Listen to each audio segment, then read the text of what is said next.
Please subscribe the channel, like and share the video for more video. Hey everyone, tonight we're drifting back slowly, comfortably into a world that was cold, echoing, and deeply committed to making personal suffering feel administrative. So dim the lights, lower the volume just a little, get comfortable, because tonight we're talking about what it meant to live an entire life inside history without ever being allowed to fully belong to it. Tonight, this is your life as a eunuch. Let's begin somewhere quiet, not in a throne room, not on a battlefield, but in a place history almost never names, a village, a household, a childhood that will not last. You were born ordinary, which, historically speaking, is dangerous. Your name does not matter to the empire, your future does not matter to the court, but your body, unfortunately, does. And at some point, a decision is made, not by you. Of course not. No one ever asked, would you like to become a eunuch? There was no ceremony, no explanation, just hands, authority, and a future rerouted without consultation. History likes to call this custom, or policy, or necessity, which is a neat trick it does when it doesn't want to say cruelty. If you survive on, many did not, you wake up different. Not just physically, socially, you have crossed into a category that makes people uncomfortable, which, as it turns out, is very useful to those in power. You are now safe to keep close, and unsafe to fully trust. A perfect combination. From here, your life becomes quiet, not peaceful, quiet. There is a difference. You are trained, taught how to walk softly, how to lower your eyes, how to speak just enough but never too much. You learned quickly that silence is not emptiness, it is protection. Eventually, you are brought into a palace, and this is where things become strange, because you are surrounded by luxury, gold, silk, marble floors, polished smooth by generations of ambition, but none of it is for you. It simply exists around you. Like weather, you carry objects of incredible value, jewels, scrolls, keys especially, large, heavy ones. And here's the irony one, history enjoys far too much. You are trusted with doors no one else may open, while being permanently locked out of ordinary life. Naturally, you begin to notice something. People talk freely around you, kings whisper, queens argue, princes complain. They forget you are there. Or worse, they remember, but assume it doesn't matter. This is when you learn the most dangerous skill of all, listening. Let's drift gently east, to China, a place where eunuchs were not only common but essential. Here, eunuchs ran entire sections of the imperial bureaucracy. They controlled access to the emperor, which means yes, they controlled the empire. Officially, no. Practically, absolutely. Some emperors trusted eunuchs more than their own families, which tells us two things. One, eunuchs were effective. Two, imperial families were a nightmare. And history agrees on both counts. Eunuchs delivered messages, managed finances, commanded armies. Yes, armies. Because if you are already ignoring social norms, why stop now? Naturally, when things went wrong, and they always do, eunuchs were blamed. Corruption, eunuchs. Weak emperor, eunuchs. Bad harvest, possibly eunuchs. Floods, suspiciously eunuch adjacent. It was very convenient. Now let's float westward, to Byzantium, a place that combined Roman law, Greek philosophy, and theological debates so intense they occasionally resulted in riots. Here, eunuchs could become generals, not symbolic ones, real ones, with troops and strategies, and enemies who were deeply annoyed by the situation. One Byzantine eunuch served as regent, which means he ran the empire, while everyone pretended he didn't. A classic arrangement. Across cultures, the pattern repeats. Eunuchs were considered incomplete, yet indispensable, unnatural, yet necessary, untrusted, yet everywhere. History loves a contradiction. Your daily life is structured, predictable. You wake early, you serve, you observe, you survive. Relationships are complicated. You are not a son, not a husband, not a father. Instead, you become something else, a function, a presence, a quiet constant. Some people confide in you because they believe you are safe. Others fear you because they know you hear everything. Both are correct. Let's pause here. Take a breath. This is not a loud tragedy. It is a slow one. In the Ottoman Empire, eunuchs guarded the imperial harem. They controlled access to the women who would give birth to future sultans, which meant they quietly shaped the future of the dynasty. From behind curtains, with keys, again because, of course they did. The chief black eunuch wielded immense power.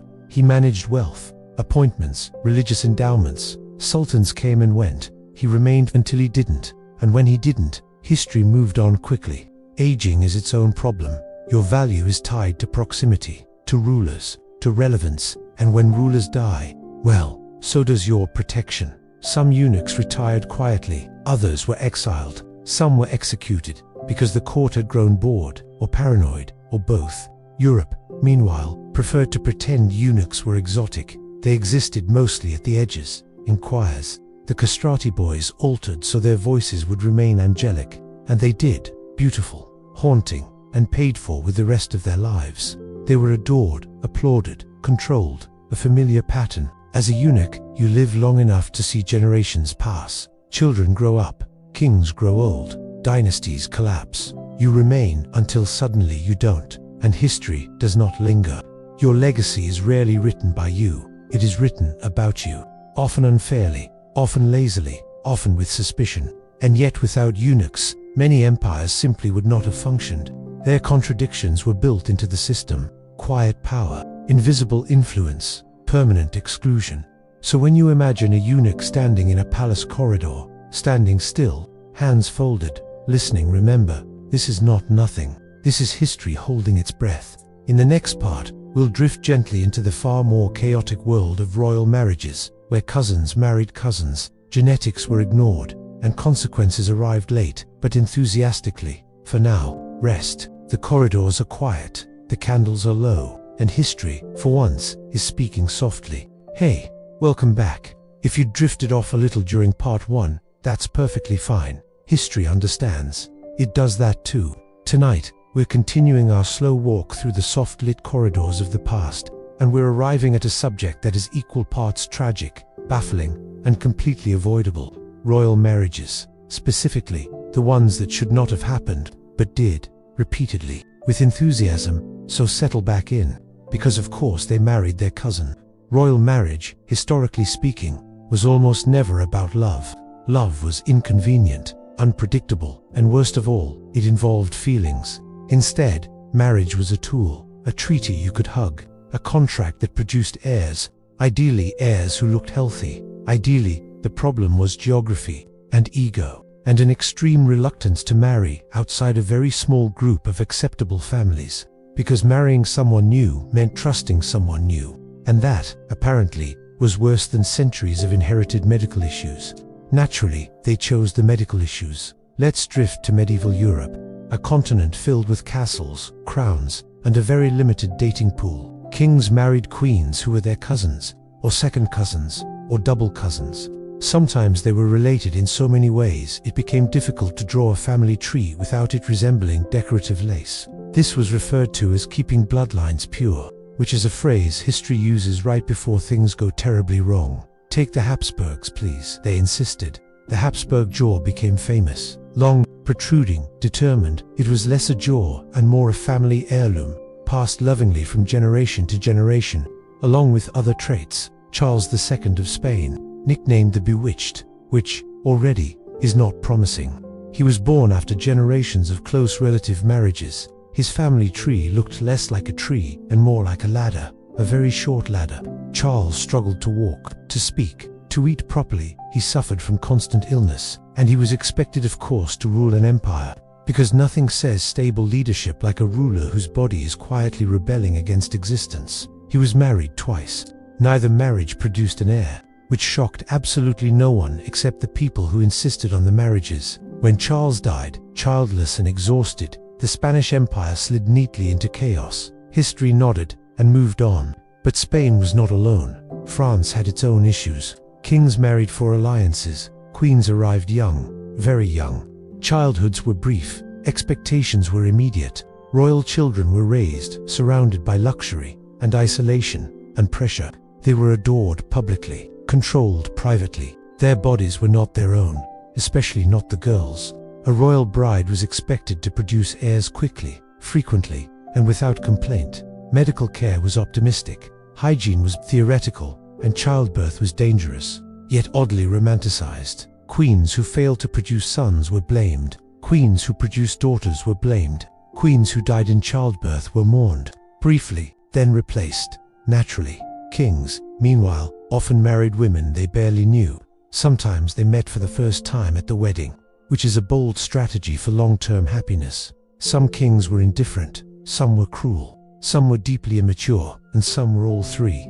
Let's gently drift toward England. Henry VIII, yes, him, because of course him. Henry married 6 times, not because he was unlucky, but because he was convinced the problem was never him. His wives produced daughters, or died, or annoyed him, which, in Henry's worldview, were all capital offenses. His obsession with a male heir reshaped religion, politics, and several women's lives. Quietly, then violently, then officially. Henry's children did survive. Barely. Edward VI was sickly. Mary, I was deeply unhappy. Elizabeth, I learned the lesson early. Marriage was dangerous. Elizabeth watched her father execute wives. She watched her siblings suffer. She remained unmarried, which history alternately praises as wisdom or criticizes as stubbornness.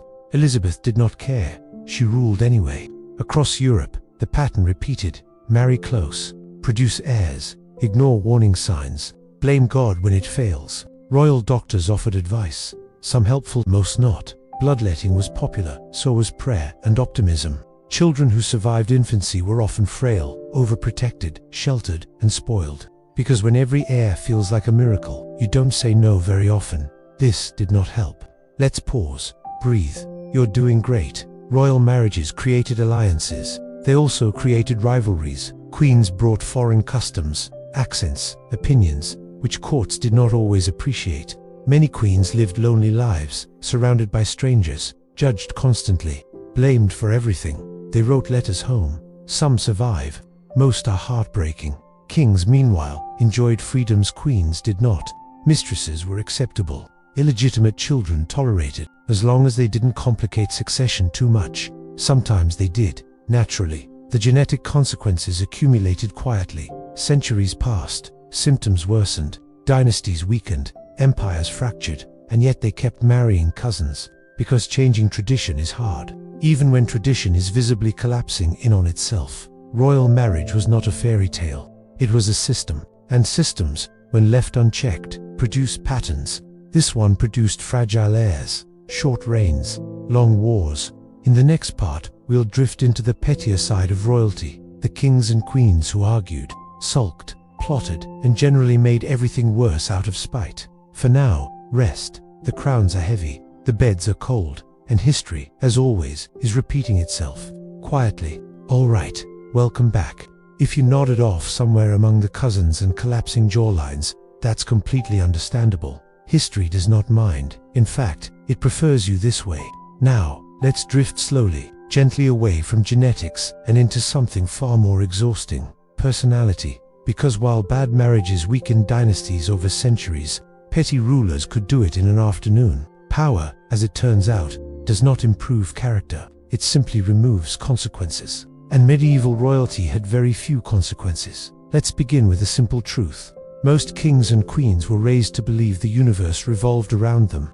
This belief was reinforced daily, by tutors, by priests, by entire courts bowing on schedule. By the time they reached adulthood, humility was not on the menu. Many rulers were deeply insecure, which is unfortunate, because insecurity paired with absolute power produces tantrums that echo through history, quietly, then violently. Take King John of England, not the heroic Robin Hood villain version, the real one, petty, suspicious, and chronically resentful. He argued with his barons, then punished them, then argued again. Eventually, his nobles forced him to sign the Magna Carta, which was less a noble vision of liberty and more a collective sigh of exhaustion. John did not enjoy this. Naturally, he tried to ignore it. Naturally, this made things worse. Then there's Ivan the Terrible. Yes, that was his actual nickname, which saves us time. Ivan ruled Russia with paranoia and theatrical cruelty. He trusted no one, especially not his own family. He once struck his own son in a fit of rage. The son died. Ivan reportedly regretted it. Briefly, his reign was a masterclass in how personal trauma becomes national policy, and history watched. Quietly, let's drift to France. Louis XIV, the Sun King. He ruled for decades, and believed sincerely that he was the state, which sounds poetic until you realize it means disagreement was treason. Louis was obsessed with etiquette, where people stood, how they bowed, who got to hand him his shirt. Entire careers rose and fell based on proximity to his morning routine, which is efficient in a deeply unnecessary way. Versailles glittered, people starved. Louis continued hosting elaborate parties because priorities. Some queens were equally exhausting.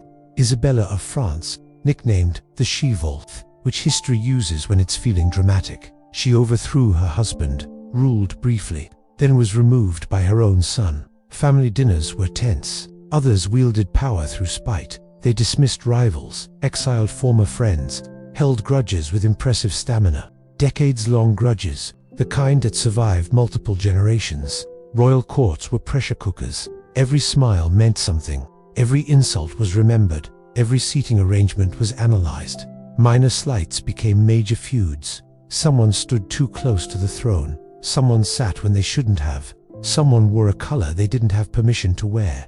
Wars had begun over less. Kings often surrounded themselves with favorites, friends, advisors, until those favorites became too powerful. Then exile, execution, or both. Queens were expected to be graceful, silent, supportive. When they weren't, history labeled them dangerous, or hysterical, or ambitious, usually all three. Many rulers were deeply bored, which is also dangerous. A bored king invents problems. A bored queen rearranges alliances. A bored court spirals. Let's pause again. Slow breath in, slow breath out. You're doing fine. What's remarkable is not that these rulers were petty. It's that the system allowed it, encouraged it, rewarded it. Absolute power, inherited at birth, enforced by religion, and rarely challenged, produced adults who never learned to lose, or apologize, or listen. And when such people ruled nations, well, history got very busy. In the next part, we'll drift into childhood's sickly, spoiled, lonely royal childhoods, where future kings and queens were shaped long before they ever wore crowns. For now, rest. The court is quiet, the grudges are sleeping, and history is once again whispering instead of shouting.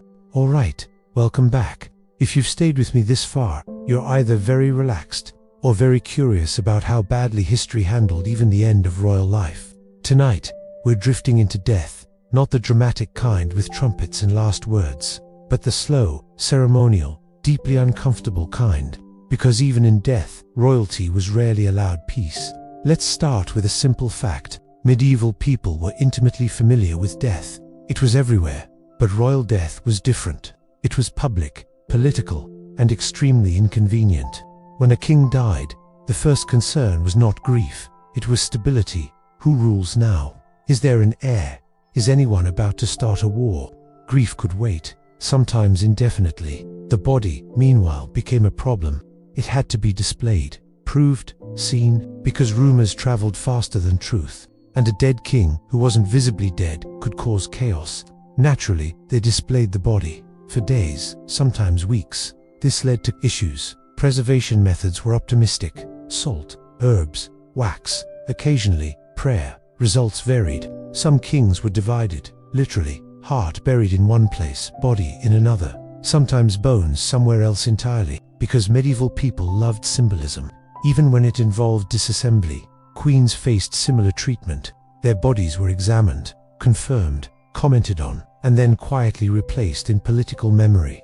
Funeral processions were long, slow, heavy. They moved through cities filled with people who had opinions. Some mourned sincerely, others calculated what came next. Effigies were common, lifelike statues placed atop coffins, sometimes dressed better than the deceased ever had, because presentation matters. Even now, in some cases, the effigy received more attention than the body, which is fitting. Burial sites became political statements. Cathedrals, crypts, monasteries, all carefully chosen, because where you were buried said something about who you were, or who your successors wanted you to be. Some tombs were magnificent, others were neglected, a few were lost entirely. Kings forgotten under floorboards, queens buried without names. History is efficient that way. Then there were exhumations, later generations reopening graves, inspecting remains, looking for answers, or excuses, or proof that something was wrong all along. Some bodies were surprisingly intact, others were not. Commentary followed, naturally. Royal deaths were often suspicious. Poison was suspected constantly, sometimes correctly, often not. Autopsies were imaginative, Conclusions were flexible. Let's pause here. Slow breath. This part is oddly heavy. What's striking is how little control royalty had at the end. They ruled nations, commanded armies, decided lives, and then they became objects, handled, moved, argued over. Death stripped away ceremony, but added ritual, lots of it. Some rulers prepared extensively for death, wrote instructions, planned tombs, chose inscriptions. Others avoided the topic entirely, which did not prevent it. And then there was memory. How would they be remembered? As great, terrible, forgotten? They didn't get to decide. History did, quietly. Later, some kings became legends, others footnotes. Some queens villains, others saints. Most complicated, and eventually, even the tombs faded. Stone eroded, names wore away. Dust returned to dust, which brings us to something oddly comforting. For all their power, royalty ended the same way as everyone else. Silently, gradually, and with that, we rest. The bells have stopped. The candles are out. The crowns lie unused. History exhales. Hey, welcome back. You're still here. Or at least, some comfortably drowsy version of you is. That's perfect. Tonight, we're not focusing on kings themselves. They've had enough attention. Instead, we're looking at what lingers. Because history doesn't stop when a ruler dies. It sighs and keeps dealing with the consequences. Bad rulers rarely ruin things quickly. That would be efficient. Instead, they leave behind systems, habits, precedents, unfinished messes, carefully wrapped in ceremony. The kind that takes centuries to fully unravel. Let's start with borders. Kings loved drawing borders. They drew them after wars, after marriages, after arguments, usually without consulting anyone who actually lived there. Naturally, this caused problems, long-lasting ones. A petty marriage alliance here, a spiteful inheritance dispute there. Suddenly, entire regions belonged to someone who had never visited and never intended to. Languages were split, cultures divided, families separated, all because a king needed leverage in a negotiation that lasted about 15 minutes. History remembers the fallout. The king, not so much. Then there were laws. Bad rulers made bad laws. Temporary ones, reactionary ones, personal ones. Laws designed to punish rivals, not govern people. These laws stayed long after the ruler was gone, because removing laws requires effort, and effort is rare. Tax systems were another favorite legacy. Kings needed money. Wars were expensive. Palaces were worse. So taxes increased, then increased again, then became permanent. Peasants adapted, slowly, with resentment. That resentment waited patiently, sometimes for generations. Religious divisions were also popular. A ruler changes faith, or interpretation, or tolerance level, and suddenly, entire populations are out of alignment. Churches split, communities fractured, wars followed, all because one king had strong opinions and too much authority. Let's drift gently towards succession. Bad rulers often left unclear heirs, or too many, or none at all. This led to wars of succession, which are exactly as exhausting as they sound. Multiple claimants, distant cousins, illegitimate children, suddenly very legitimate. Everyone convinced God was on their side. God declined to clarify. These wars drained treasuries, destroyed towns, and traumatized populations who had never met the people fighting over them. Meanwhile, courts developed habits, suspicion, backstabbing, short-term thinking. These habits became tradition. Future rulers inherited not just crowns but paranoia.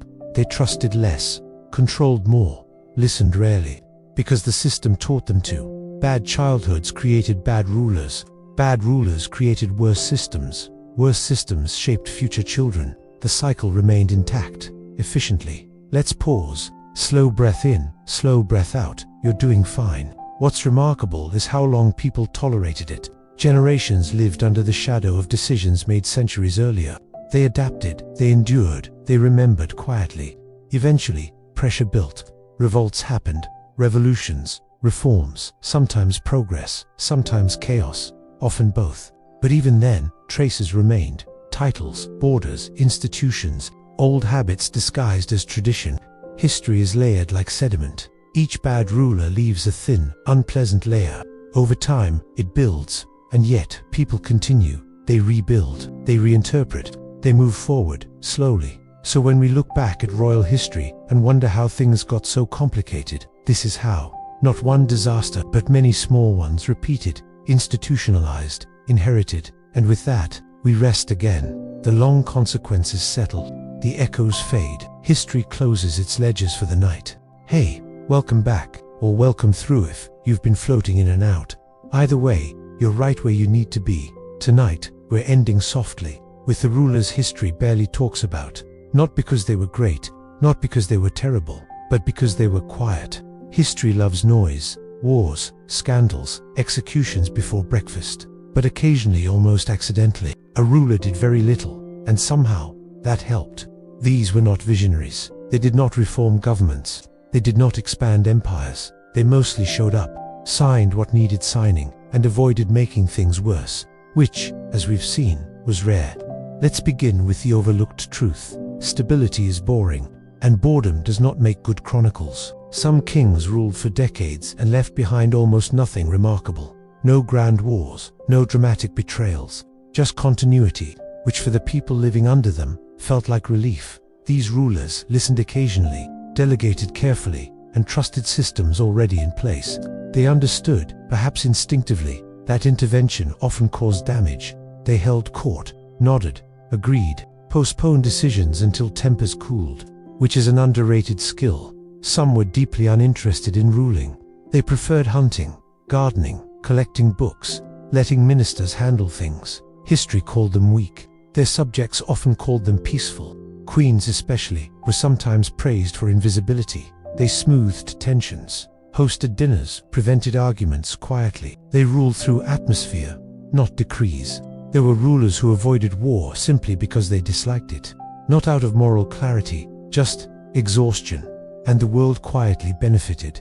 Others focused on maintaining what already worked. Roads repaired, markets regulated, taxes left alone. It was not glorious, but it was livable. Let's pause here, slow breath. The silence is intentional. These rulers rarely appear in textbooks. They don't inspire statues, but they created long stretches of calm, which allowed people to live, marry, grow old. Sometimes the greatest legacy is absence. No crisis, no collapse, no desperate recovery afterward. Of course, not all quiet rulers were good. Some were apathetic, others disengaged. A few allowed corruption to grow unnoticed. Silence can hide problems too. But compared to paranoia, cruelty, and endless war, quiet had advantages. The people noticed, even if history didn't. And then, inevitably, the quiet ruler died. Succession followed, sometimes peacefully, sometimes not. The calm ended. But for a moment, a generation, maybe two, life was predictable, which historically speaking, was extraordinary. So when we look back at centuries of royal chaos, it's worth remembering the pauses, the reigns where nothing exploded, where no one dramatically ruined everything. Those rulers rarely get nicknames. No the great, no the terrible, just names, dates, and long reigns without commentary. And maybe that's the point. Let's rest here. The court is quiet. No arguments echo through the hall. No wars are being planned. The crown sits, unused, for the night. History doesn't always roar. Sometimes it whispers. Sometimes it naps. Just like you. And with that, we're done drifting. If you're asleep, perfect. If you're awake, take a breath. Either way, good night. Visit channel 4 full video.